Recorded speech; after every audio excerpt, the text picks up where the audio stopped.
मुझे इससे वंचित मत कीजिए। हिसार जिला के ब्राह्मण सभा ने मुझे बुलाया था, जिसकी अध्यक्षता संजय कुमार ने की और हमारे अध्यक्ष राजकुमार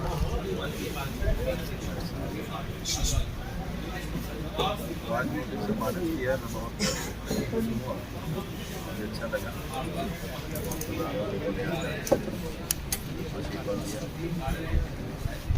आदमपुर उपचुनाव होने जा रहा है, तो कुलदीप बिश्नोई ने आत्मा की आवाज़ सुन के कार्तिकों को वोट दिया है, तो क्या आप उनके चुनाव प्रचार में आएंगे? कहा है ये बात कि कुलदीप बिश्नोई ने कार्तिक को वोट दिया है और हमारी जीत हुई। तो सिर्फ प्रचार में नहीं आएंगे, उसको इलेक्शन और चुनाव जिताने के लिए पूरी कोशिश करेंगे। और मुझे वो उम्मीद नहीं है, विश्वास है कि वो जीतेंगे।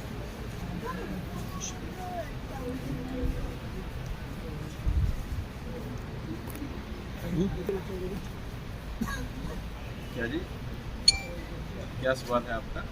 मेरा सवाल है कि इस अवसर पर आप ब्राह्मण सभा वालों को क्या संदेश देना चाहेंगे? मेरा संदेश क्या, मैं तो खुद सीखने आया हूँ उनसे, तो उनसे मिलके उनकी भावनाओं को समझने आया हूँ, उनके साथ मिलके चलना चाहता हूँ।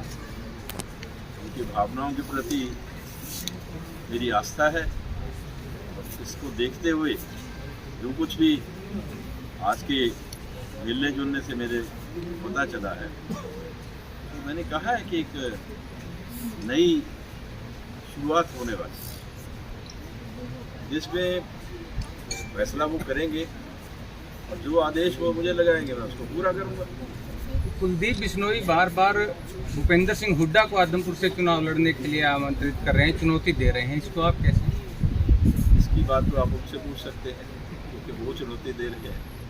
मैंने तो कहा नहीं, जिसने चुनाव लड़ना है वो फैसला करेगा, जहाँ पार्टियाँ फैसला करेगी कौन चुनाव लड़ेगा। सर, भाजपा के साथ समझौता होगा किसका? आपका जी। मैं कुलदीप बिश्नोई को चुनाव में पूरी मदद करूँगा और वो भाजपा के उम्मीदवार होंगे। लोकसभा विधानसभा में क्या रहेगा जी? अभी इस चुनाव की बात कर रहे हैं। लोकसभा विधानसभा में देखिए, जो कार्तिक शर्मा राज्यसभा के सदस्य बने हैं, इसमें भारतीय जनता पार्टी के जितने भी वोट्स दिए होंगे, अपने उनकी वोट जितनी जरूरत थी उसके बाद जितनी वोट थी, तो उन्होंने कार्तिक शर्मा को डाला। और इसमें कोई शक नहीं है कि उनकी वोटों की वजह से और दूसरी वोटों की वजह से वो बना है। कोई मौका ऐसा आएगा मदद करने का तो मैं जरूर मदद करूँगा।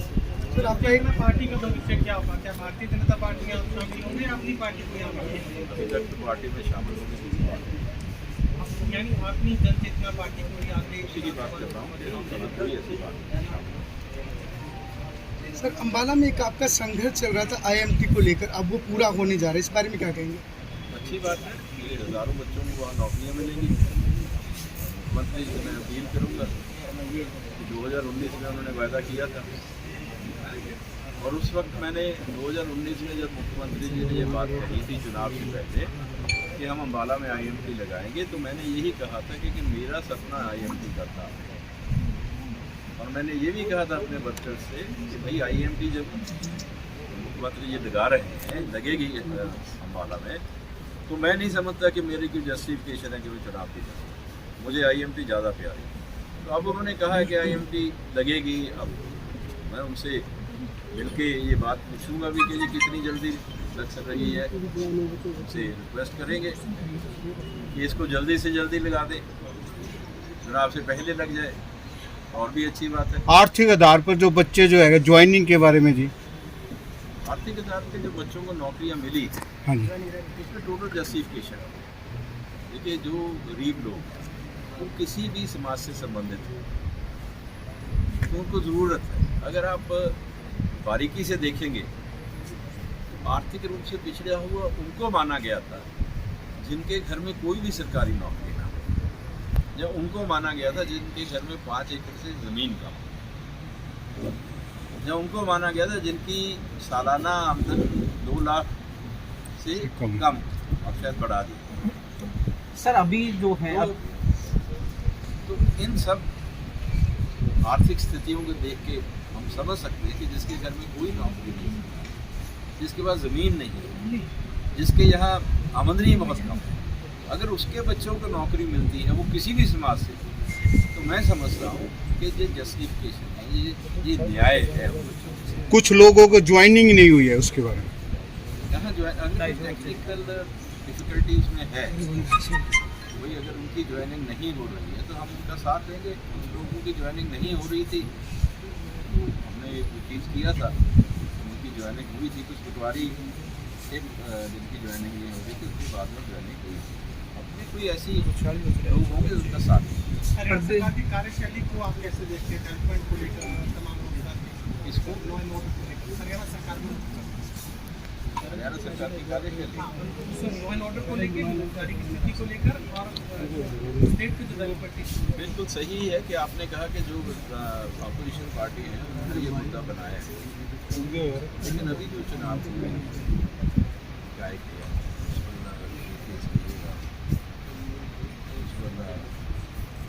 कॉर्पोरेशन के तो नहीं अभी हुए थे, कमेटी के और एसोसिएशन दूसरे में, उन चुनावों में से जो रिजल्ट आए हैं उन नतीजों को देखते हुए हम कह सकते हैं कि लोग यहाँ के संतुष्ट हैं। अभी तो उनको जिताया गया चला रहे हैं तो आपका अपना ओपिनियन है? नहीं, तो ओपिनियन नहीं है मेरा, क्योंकि ओपिनियन जनता के ओपिनियन से बनाते हैं, मेरा अपना ओपिनियन मैटर नहीं है। मैं ये कह रहा हूँ कि आज के दिन में जनता ने जिस तरह से वोट दी है उससे ये लगता है ये सरकार की तरफ से और उसके किए हुए कामों से लोग संतुष्ट हैं। प्रदेश सरकार में कैबिनेट मंत्री खुद देवेंद्र सिंह बबली बार बार भ्रष्टाचार के आरोप लगाते हुए नजर आते हैं। देवेंद्र सिंह बबली जो कैबिनेट मंत्री नहीं, वो सरकार पे बात क्या आपको मिलते नहीं, ये पुराना सही तो है, चाहिए कीजिए उनके इंटरव्यू। सर, किसानों के साथ जो मुआवजा नहीं मिल रहा, किसान रोज धरने पर बैठते हैं, हर ऐसा कोई जिला नहीं जहां किसान धरने पर नहीं बैठता, मुआवजा अभी तक नहीं मिला है। 20 का मुआवजा नहीं मिला, 21-22 आदमी है, मुआवजा मिलना चाहिए, अभी मुआवजा नहीं मिला। क्या इस प्रदेश के किसानों को हर रोज धरने प्रदर्शनों के हिसाब से ही अपना मुआवजा लेना पड़ेगा? क्या कहना चाहते हैं? मैं इन बातों का जवाब तब दे सकता हूँ कि क्यों नहीं मिला, जब मैं मिल जाएगा या कल हो जाएगा। मैं तो सिर्फ इतना कह सकता हूँ कि मेरी उनके साथ भावना जुड़ी हुई है, जिसका नुकसान हुआ उसे मुआवजा मिलना चाहिए। क्योंकि मैं इस स्थिति में नहीं कि मैं कोई वायदा करूँगा जी मिल जाएगा या मैं दिलवा दूँगा। I am not in government, but I am attached to them, whatever is due to them. जिनका नुकसान हुआ है उनको वो नुकसान की भरपाई सरकार की तरफ से। सर, 2024 से पहले जन चेतना या फिर बीजेपी के साथ आप ऐसा कैसे बता सकते? 2024 में 2 साल पहले तैयारियां तो चल गई ना सर? मैंने तो कहा चुनाव की तैयारी कर रहे हैं, चुनाव की तैयारी में लगे हैं। जो आज तैयारी में नहीं लगेगा क्योंकि पीछे रह जाएगा। क्योंकि कार्तिकेय को तो बीजेपी का समर्थन मिला ना सर? बिल्कुल मेरा है, मैंने कहा कि अगर मौका कभी आएगा, हम ये जो कार्तिक को उन्होंने समर्थन दिया है उसके बदले में जो भी समर्थन हमसे होगा हम भी करेंगे। और पंचायत के चुनाव जो हो रहे हैं उसके अंदर जी पार्टी का क्या रहेगा जी? पंचायत के चुनाव के मुझे नहीं पता कि अभी राजनीतिक पार्टियों ने क्या फैसला किया। शायद बड़ी राजनीतिक पार्टियों ने भी फैसला नहीं किया है कि वो चुनाव अपने सिंबल पे लड़ेंगे या नहीं लड़ेंगे। आने दीजिए, अभी नोटिफिकेशन हुई नहीं है, कब होंगे प्री मेच्योर टू से। Let's see when the election is going to be held. Sir, Kartik Sharma के राज्यसभा थैंक यू नेता होने के नाते आपको अच्छा लगता है, क्या शक है। कितनी उम्मीदें हैं कि क्या आगे बढ़ता है तो हर पिता को अच्छा लगता है। मैं राज्यसभा में आज से 30 साल पहले गया, 99। सर, उपचुनाव में कुलदीप मैं समझता हूँ कि मौका मिला, मेहनत करनी चाहिए। क्या आपको लगता है कि आपकी तरफ वोट में एक सक्सेसफुल पॉलिटिशियन बन पाएंगे?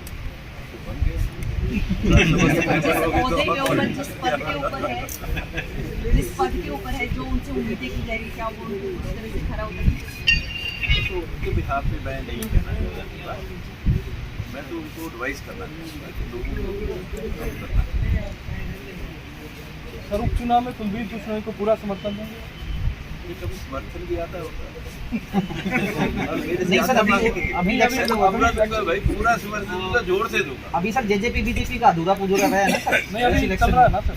तो कुलदीप बिश्नोई का मैंने अभी कहा, कुलदीप बिश्नोई अपनी आत्मा की आवाज़ से बोला, जब वो चुनाव लड़ेंगे तो उनको पूरा समर्थन, इसमें कोई किंतु परंतु नहीं।